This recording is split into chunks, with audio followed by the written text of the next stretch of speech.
नमस्कार, मैं हूं वीरेश सिंह। आईटीआई के टॉक शो में आपका स्वागत है। हम तो पूछेंगे साहब डंके की चोट पर। और आज मैं डीजीटी के अधिकारी, सेक्रेटरी से लेकर के डायरेक्टर से लेकर के बहुत सारे अधिकारियों के सामने एक सवाल खड़ा कर रहा हूं मैं कि आप सुनिएगा और समझिएगा। मैं आपके NIMS सिस्टम से बिल्कुल भी विरोध नहीं कर रहा हूं, लेकिन एक चीज मैं बता रहा हूं कि जो आपका ये नया नियम है, ये ITI सेक्टर के लिए सुधार है या फिर सजा है। कम पढ़ाई, ज़्यादा स्टाफ, ये कैसा सिस्टम है साहब कि देश के ITI सेक्टर में एक बड़ा जो बदलाव आप लोग कर रहे हैं उस पर सवाल मैं खड़ा कर रहा हूं। लेकिन एक चीज मैं फिर कर रहा हूं कि आपके इस रिफॉर्म पर मैं सवाल नहीं उठा रहा हूं। सवाल मैं कुछ चीजों को लेकर के हो रहा हूं जिसका मैं आपको एक रिपोर्ट दिखा रहा हूं और उस पर आप हमको जवाब दे दीजिए साहब, और हमारे सवालों का जवाब दे दीजिए जो हमारे मन में भय है। क्योंकि हम अच्छी ITI को किसी भी हालत में बंद नहीं होने देंगे और जितनी भर फर्जी ITI है उसको हम चलने नहीं देंगे। तो आज आपसे मैं बोल रहा हूं कि ऑफलाइन से ऑनलाइन जो आप रिफॉर्म की सुधार की बात कर रहे हैं, लेकिन जमीनी सच्चाई कुछ और कहानी कह रही है। पहले क्या होता है इसको थोड़ा सा समझ लें, फिर रिपोर्ट दिखाते हैं। ITI का जो एफिलिएशन होता था ना, तो ग्राउंड जो है तो निरीक्षण होता था, उसके आधार पर होता था। अधिकारी खुद आते थे, देखते थे, मशीन बिल, ब्लूप्रिंट, स्टाफ सब फिजिकल वेरीफाई होता था। हर चीज की जो है ना हार्ड कॉपी जमा होती थी, उसी के आधार पर संस्थानों को मान्यता मिलती थी। अब नया सिस्टम आ गया है, सब कुछ ऑनलाइन अपलोड करो, डॉक्यूमेंट अपलोड करो, स्टाफ का डिटेल, मशीनरी प्रूफ। संस्थान कहते हैं कि हमें ऑनलाइन से कोई समस्या नहीं है, हम डिजिटल सिस्टम का स्वागत करते हैं। लेकिन असली सवाल जहां उठता है ना कि क्या सिर्फ सिस्टम बदलना ही सुधार है या फिर ग्राउंड रियलिटी भी देखी जाएगी। पिछले कुछ सालों से एक बड़ा बदलाव हुआ है कि सिलेबस को कम कर दिया गया है, लेकिन मैन पावर वही पुराना रखा गया है। आज जरा आंकड़ों को समझिए, आप ये पहले देख लीजिए, इसके बाद हम आपको बात करते हैं। तो चलिए, जो मैं रिपोर्ट किया हूं उस ग्राउंड रिपोर्ट को मैं प्रधानमंत्री को, जयंत चौधरी को और सचिव को और डायरेक्टर साहब को, सुनील गुप्ता को, उज्ज्वल विश्वास और राजू कर्णन जी को भी ये बता रहा हूं कि इस रिपोर्ट को ध्यान से देखिएगा, जिसमें मैंने प्राइवेट ITI के संस्थानों के बारे में आपको मैं चिट्ठी लिख करके दे रहा हूँ। और इसमें देखिए, मैं ग्राउंड रिपोर्ट जो है तो आपको वास्तव में हकीकत बता रहा हूँ। अगर मेरे सवाल पे कुछ गलती है तो मेरे को बताइएगा। कि संस्थान का वितरण मैं बता रहा हूं कि यह एक ITI वाले का दर्द है, उसके पास 2 ट्रेड हैं साहब। एक इलेक्ट्रीशियन का है 1+1 और एक फिटर का है 1+1 यूनिट। और उसको पूरी जो है तो 80 सीट मिली है, मतलब 40 प्रति वर्ष जो है तो वो एडमिशन ले सकता है। 40 इस साल, 40 उस साल ले सकता है। तो आप इसको सोचिएगा सर कि वास्तविक एडमिशन की क्षमता प्रति वर्ष उसकी जो है तो 40 छात्रों की ही है। ठीक है, 80 सीट में 40 ले लेगा, 20+20, 20+20। वार्षिक आय सुनिएगा कि प्रति छात्र की फीस 15,000 रुपये है। ये 30,000 रुपये 1-2 साल का लेता है, मैं 15,000 इसका बता रहा हूँ। ईमानदार से ये ITI चलाता है, बहुत अच्छा आदमी है।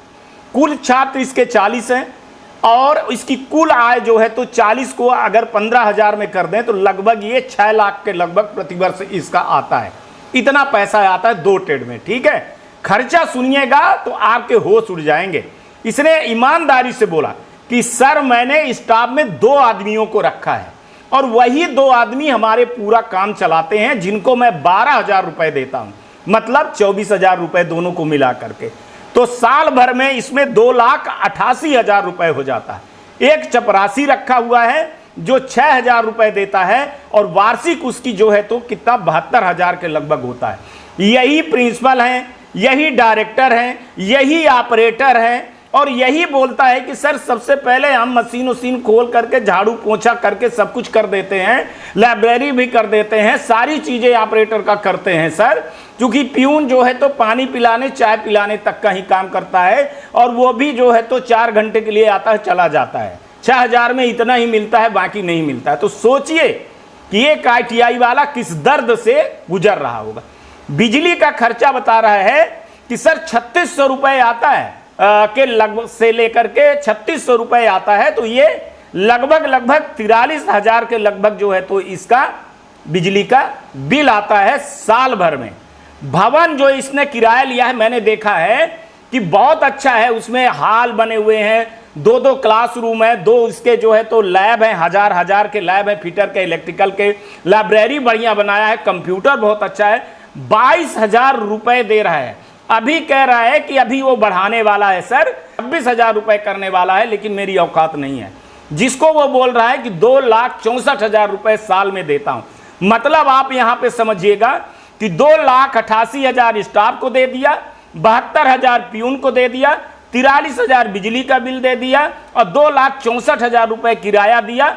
मतलब कुल खर्चा इसका कितना हुआ, यहां देखिए, कमाया कितना, 6 लाख रुपए, और इसके खर्चे कितने गए, कुल खर्चा कितना हुआ देखिए, 6,67,200 रुपए। यानी सीधे सीधे इसका लॉस देखिएगा, आय हुई 6 लाख और इसमें जो है तो खर्चा हुआ 6,67,000, मतलब 67,000 रुपए प्रति साल जो है तो ये नुकसान सह रहा, जबकि इसकी ना तो सैलरी और ना इसकी प्रॉफिट है। सच्चाई बता रहा हूं, ये सिर्फ चल क्यों रहा है। अब यहां सवाल पूछेंगे, ये चल रहा है, इसने फोटोकॉपी की दुकान खोल ली है, वहीं पे बाइंडिंग और टाइपिंग करता है, तो उससे जो पैसा मिलता है वो इसका भरपाई कर रहा है। और कितना कहता है कि सर मैं इतना पैसा कमा लेता हूं कि ये जो 67,000 रुपए है ये भी जो साल का खर्चा है, और हमको भी 10-15 रुपए उसको बच रहा है, बाकी नहीं बच रहा है। जबकि छुपा हुआ खर्चा मैं बताऊं कि इंटरनेट का खर्चा सोचिए, मशीन मेंटेनेंस रिपेयर का, निरीक्षण में भाई साहब तैयारी करो उसका भी, और जो स्टेट के लोग आते हैं, मैं आज डंके की चोट में कह रहा हूं, कोई भी 15,000 से लेकर के 25,000 रुपए तो देने पड़ता है साल में, चाहे कुछ भी हो जाए। स्टेशनरी खर्चा है, टैक्स भी जो लगते हैं वो कहीं असली नुकसान इससे कहीं ज्यादा है, लेकिन नहीं बताया गया है। अब पहले क्या था और अब क्या है। पहले वो चला लेता था, चूंकि 1+1 था, अब 1+1 हो गया है। पहले जो है तो हर बार 60 एडमिशन, मतलब माने 60 छात्रों का होता था, 20 दूनी 40, 20 60, और तो 120 के लगभग हो जाता था। अब कितने होते हैं, एक यूनिट में 40 होते हैं। तो सीधा सीधा हर साल जो है तो 20 लड़कों का नुकसान हो रहा है। तो प्रत्येक छात्र की फीस 15,000 और 20 छात्रों का नुकसान, मतलब सीधे सीधे 3 लाख रुपए प्रति साल का जो है तो सीधा घाटा हो रहा है, जो यही इसकी कमाई थी बेचारे की, इसी में इसकी सैलरी सब कुछ थी। लेकिन अब जब से ये हो गया 1+1 हो गया, तब से ये खर्चा उसके ऊपर बढ़ गया है। पहले जो है तो ITI घाटे में चल रही थी, पहले से ही ITI घाटे में चल रही थी, ऊपर 20 सीट कम कर दी है, फिर भी प्राइवेट ITI देश के स्किल की ट्रेनिंग को संभाले हुए हैं। हमारी मांगे हैं कि यूनिट बढ़ाई जाए। वर्तमान में एक यूनिट जो 20 छात्र का है वो बढ़ाई जाए, वो 30 कर दिया जाए। जो आपने 20 किया हुआ है वो 10 यहां दे दीजिए और 10 वहां दे दीजिए, तो 30 छात्र अगर कर देंगे 20 यूनिट की जगह में, तो कुछ हद तक इससे 20 छात्रों का जो नुकसान है काफी हद तक कवर हो जाएगा और आर्थिक रूप से ITI वाले टिक पाएंगे। एक चीज यहां कह रहा हूं कि सिंगल ट्रेड इंस्ट्रक्टर पॉलिसी को लागू करिए। एक ही इंस्ट्रक्टर पढ़ा सकता है, ट्रेड थ्योरी भी वो पढ़ा सकता है, इंजीनियरिंग भी पढ़ा सकता है, वर्कशॉप कैलकुलेशन भी पढ़ा सकता है, और आजकल वो कंप्यूटर भी पढ़ा सकता है और ES भी पढ़ा सकता है। ठीक है, ये तीनों विषय आपस में जुड़े रहते हैं। इससे ITI पर सैलरी का बोझ कम होगा और क्वालिटी पर कोई असर नहीं पड़ेगा। क्योंकि मैं यहां बता दूं कि ट्रेड थ्योरी वाला वो इंजीनियरिंग ड्राइंग को, वर्कशॉप कैलकुलेशन को भी पढ़ाता है। आज की डेट में सबको कंप्यूटर भी आता है और सब प्रैक्टिकल भी करवा लेते हैं। यहाँ क्वालिटी पर कोई नहीं, चूंकि 8 घंटा पढ़ाई होती है, 2 घंटे के 1 घंटे 1.5 घंटे थ्योरी होती है, 2 घंटे का प्रैक्टिकल होता है, टाइम बचता है। तो इंजीनियरिंग ड्राइंग, वर्कशॉप कैलकुलेशन और एम्प्लॉयमेंट स्किल को भी वो पढ़ाएगा, बाकी वो कंप्यूटर का भी काम कर लेगा। यहां पर मैंने कहा कि एम्प्लॉयमेंट स्किल को अगर हो सकता है तो ऐसे बना देंगे, पार्ट टाइम अगर पढ़ा ले, गेस्ट फैकल्टी पढ़ा ले, भाई 1 घंटे के लिए आएगा, 2-4 हजार रुपए 5 हजार रुपए में करके वो चला जाएगा। यहां पर ये चीजें बता दे रहा हूं। डीजीटी से सीधा सवाल है कि जब सीटें कम की जा रही हैं, खर्चा बढ़ रहा है, तो नए नए जो है तो कंप्लायंस क्यों जोड़े जा रहे हैं? जो प्राइवेट आईटीआई को जो है तो कैसे, ऐसे में प्राइवेट आईटीआई कैसे सर्वाइव करेंगे?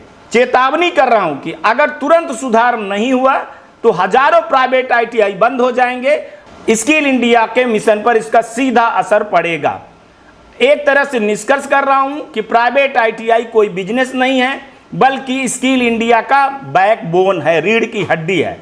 लेकिन आज बैकबोन ही टूटने के कगार पर है। प्राइवेट आईटीआई देश की स्किल डेवलपमेंट की रीढ़ है, लेकिन वर्तमान स्थिति में यह संस्थान सेवा नहीं बल्कि संघर्ष कर रहे हैं। अगर यही हाल रहा तो आने वाले समय में हजारों प्राइवेट आईटीआई बंद हो जाएंगे। पहले 60 बच्चों की ट्रेनिंग देते थे, आज 40 पर ला दिया है। कल कहा जाएगा कि क्वालिटी नहीं है। तो मुख्य सवाल डीजीटी से यही है कि जब प्राइवेट आईटीआई पहले से घाटे चल रहे हैं तो एनआईएमएस में जो है तो ईकेवाईसी, आईपीआरएन और बार बार जो नियम बदलने जैसे कैसे लागू होंगे? डीजीटी ने क्या कभी ये सोचा है कि प्राइवेट आईटीआई कैसे सरवाइव कर रहे हैं? क्या क्वालिटी सिर्फ नियमों से आएगी या आर्थिक स्थिरता से आएगी? निवेदन है कि देश भर की प्राइवेट आईटीआई की जो स्किल डेवलपमेंट में महत्वपूर्ण भूमिका निभा रहे हैं, वर्तमान में गंभीर आर्थिक संकट का सामना कर रहे हैं।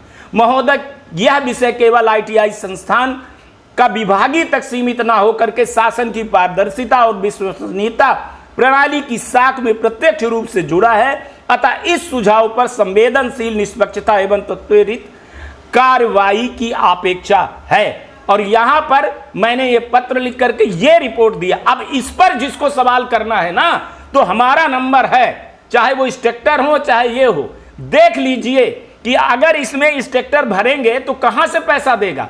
क्या आईटीआई वाला अपने जेब से पैसा देगा? वो बेचारा इंस्ट्रक्टर रखा हुआ है, फिटर का भी एक रखा हुआ है, एक इलेक्ट्रीशियन का भी रखा हुआ, लेकिन उसका काम 2 इंस्ट्रक्टर से हो रहा है, क्वालिटी नहीं। और मैं इस आईटीआई वाले को हर बार, इसके अच्छे लड़के पास होते, यहां पर एक चीज और वो बोलता है कि सर 2, 4, 5 लड़के तो भग ही जाते हैं, फीस का नुकसान तो होता ही होता है। उसने अभी तक 2015 में आईटीआई खोला है और मेरे को बताया कि 5,57,000 अभी भी उधारी उसकी है, जो कभी भी नहीं आएगी सर। तो ये सोचना पड़ेगा। Back to studio. तो अब ये रिपोर्ट देखने के बाद जो सवाल कर रहे हैं वो जरा जवाब दीजिएगा। मेरा मोबाइल नंबर है ना, चाहे वो कोई भी हो, चाहे इंस्ट्रक्टर हो, चाहे आईटीआई वाले हो, चाहे कुछ भी हो, चाहे एसोसिएशन वाले हो, चाहे डीजीटी के हो, चाहे स्टेट के हो, जो भी है ना, ये नियम जमीनी सच्चाई से मेल नहीं खाते हैं साहब। यह सुधार नहीं बल्कि आर्थिक बोझ है। छोटे और माध्यम आईटीआई को जो है तो बंद करने के कगार पर आ सकते हैं। अब बड़ा सवाल डीजीटी से ये है कि क्या आप रियलिटी बेस्ड पॉलिसी बनाएंगे या सिर्फ कागजी सुधार करेंगे? अगर समय रहते मेन पावर को सिलेबस के अनुसार नहीं बदला गया तो आईटीआई सेक्टर में असंतोष बढ़ेगा और ये आवाज हर राज्य में अब उठने लगी है। ये सिर्फ संस्थानों की मांग नहीं है, ये सिस्टम बचाने की जो है तो एक चेतावनी है। सुधार वो होता है जो सिस्टम को आसान बनाए जाए, ना कि बोझ जो संस्थाओं को तोड़ दे। अब आप ही बताइए, क्या इस तरह से सरवाइव कर पाएंगे? अब आप ही बता दीजिए साहब, आप लोग बड़े हैं। अगर एक संस्थान को बिना गलती के 3 लाख का नुकसान दिया जाए तो क्या वो लंबे समय तक चल पाएगा? आप अपनी राय जरूर दीजिएगा। ये सिर्फ प्राइवेट आईटीआई का मुद्दा नहीं है, यह देश के स्किल डेवलपमेंट का सवाल है। आप सोचते हैं, और आप अगर आईटीआई के हैं, इंस्ट्रक्टर हैं, जो भी हैं, तो हमको कमेंट करके बताइएगा। अगर आप भी मानते हैं कि एक यूनिट में 30 छात्र होने चाहिए तो इस वीडियो को शेयर करिएगा और अपनी राय दीजिएगा। आपकी ही राय जो है तो सिस्टम तक पहुंचाई जाती है। अब आप बताइए कि ये चीजें सही है या फिर गलत है। हमारी तो बात है, हम तो सिस्टम से सवाल करेंगे साहब, क्योंकि आपकी ही आवाज सिस्टम तक तब पहुंचेगी जब आप कमेंट करेंगे। और यहां डीजीटी के अधिकारियों से फिर एक बार पूछ रहा हूं कि आप खुद सोचिएगा कि आईटीआई ऐसे में बंद होगी या चालू रहेंगे। चलिए, आज तक के लिए इतना ही। कल आएंगे ना तो फिर किसी नए मुद्दे पर बात करेंगे। तब तक आप लोग अपना ध्यान रखिए, आसपास सफाई रखिए, बड़े बुजुर्गों का सम्मान जरूर करिएगा, गाड़ी धीरे चलाइएगा और हेलमेट जरूर पहनिएगा साहब। और एक चीज और कह रहा हूं कि गर्मी आ गई है तो पौधों को पानी दीजिएगा, साथ में चिड़ियों के लिए भी पानी रखिएगा और हमेशा खुश जरूर रहिएगा। आप हमारे ऊपर सवाल उठाते रहिए, हमारा नंबर है ना, उस पर आप बात करिए, आइए डिबेट करिए, तब फिर पहुंचे बहुत सारे लोग जो कह रहे हैं। एक चीज मैं बता दूं, फिर से कह रहा हूं कि मैं इंस्ट्रक्टर भर्ती के बिल्कुल खिलाफ में नहीं हूं, लेकिन जो ग्राउंड रिपोर्ट है, रियलिटी है ना, उस पर मैं जो सुधार करना है और कुछ जो पॉइंट है उस पर तो सवाल मैं उठाता ही रहूंगा जब तक सुधार नहीं होगा। नमस्कार, जय हिंद, जय भारत।